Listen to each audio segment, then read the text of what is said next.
Although he believed that socialised religion was necessary to hold civilization together, and its loss through secular erosion and relativism in this society was what led to what we've got. That was his view.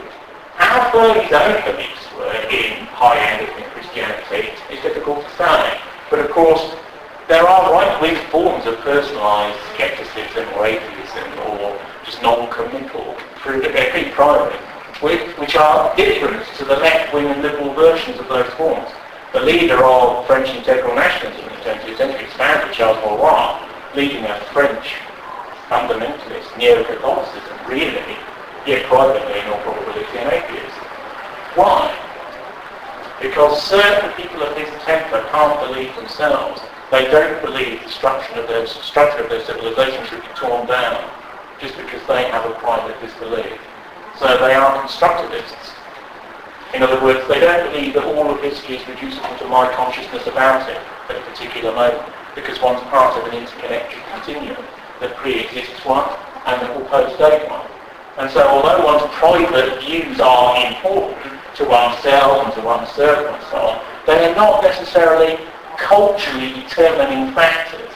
And that's an interesting attitude, because it means that even for people who are sceptical about the Christian inheritance, which you could say the vast majority of socialist-minded and liberal-minded and violent-minded intellectuals and then feminists and other right-writers later all were, doesn't necessarily have to then go on to mean that you tear the whole thing down. Enoch Powell, who had a little bit of a parallel career inside politics to Cowling, both ultra-intellectual, both spare, both slightly puritanical men, both ascetic, both very hard-line in the nature of their personal discourse and thinking, just mind to mind. Powell could speak 10 languages and wrote 10 to 20 academic books, and yet didn't really have a proper academic career, and just loved annoying people.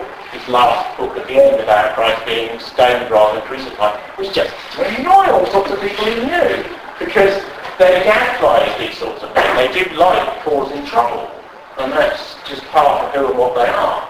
And there's an interesting parallelism at another level. Powell was very influenced by Nietzsche when he was young, very much so, and the sort of ruthlessness and ferocity of that thinking, and the dramaticism of that thinking certainly appealed to him emotionally. But he later softened and moved away from there. I think, and Cowling never so formally influenced by Nietzsche, because there was a part of him that had certain distaste for continental Europeans in that very old English sort of British way, even though mentally he was very aware of their achievements. So he contained, but he regarded the English identity as an Nietzschean one, and that was part of its strength. He once said to me, I don't mind a spot of bigotry in there. He said, as long as it's in a good cause.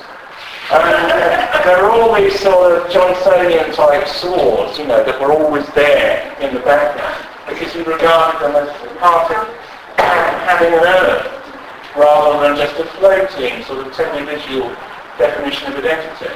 One of the things that's very important about all these figures is that they're great characters. One thing you'll notice about English and British life now is how leveled down people are. The great monstrous characters of the past, seem fewer and fewer.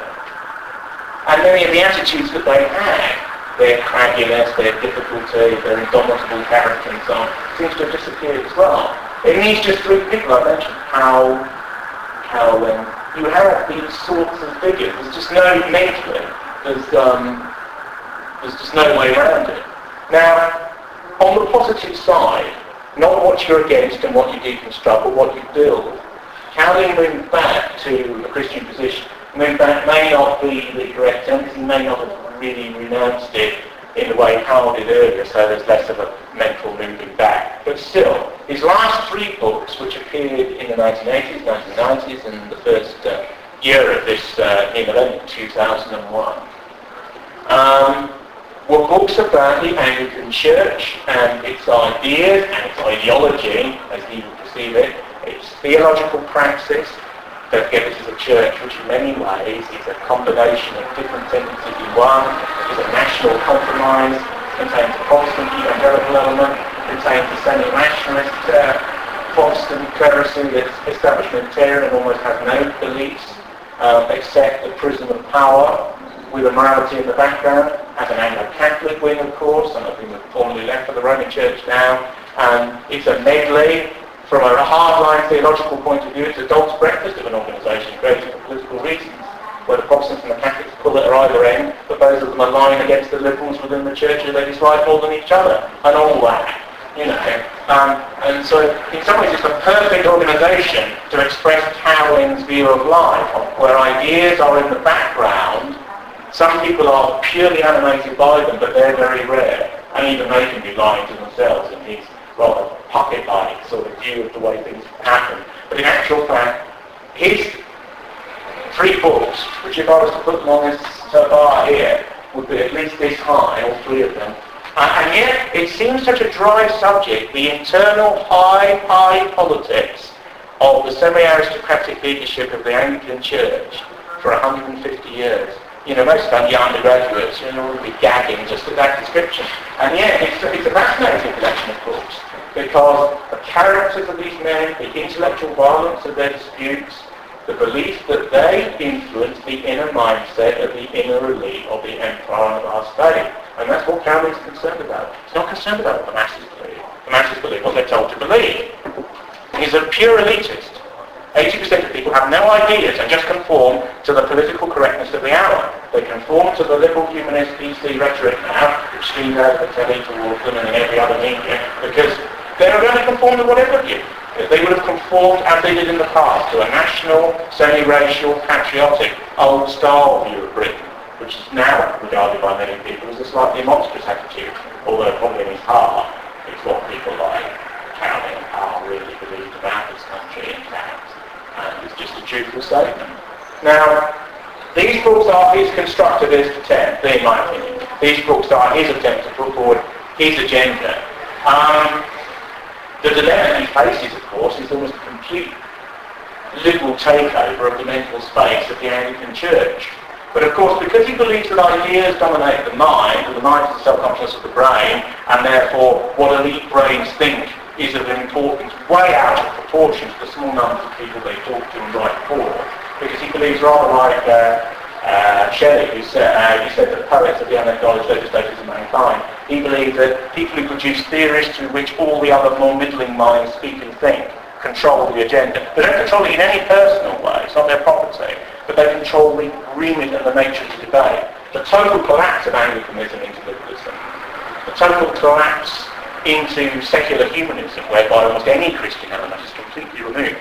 Whereas the important thing about religion from the Cowlings of this world is its mysticism, is its irrationalism, its appeal to that which is beyond and therefore can't be argued about, its hieratic possibilities, that element that says believe and is beyond debate. So you have this strange element, which is always the paradox of the intellectual, particularly the rather willful intellectual position, that a man who's always theoretical as anyone you could ever meet ends up justifying the organicism of belief and the leap into faith, as Kierkegaard would have it, beyond any possibility of complete rational gainsaying, denial, equivocation, or misstatement. You come back irreducibly to, in all right-wing thinking, what are you to base hierarchy upon? What are you to base the possibility of transcendence within hierarchy upon? Brute force, law, systems of faith. If systems of faith, what system of faith and for why? And how are people to believe in it at the level of an elite, an intermediate or middling group, very important in modern societies of course, now dominant culturally, and the majority? And how do you hold these people together, and what for? And Cowling would be Machiavellian enough to say, what lies do you need to tell them in order to hold it together? Because he believed politics was partly about that. When people, he used to get very contemptuous of the idea that people say politics are such liars, they're such frauds. And he would say, look, they are moving within a vortex of power where they have to face off against 3 or 4 different tendencies, some of which may resort, certainly outside this country, he's speaking 50 years back, to physical violence. And there's no premium on truth in that area. That's not what they're for. That's the role of a philosopher, or a philosopher king, if it was on its own, not a British cabinet minister in the 1930s. I want to ask him what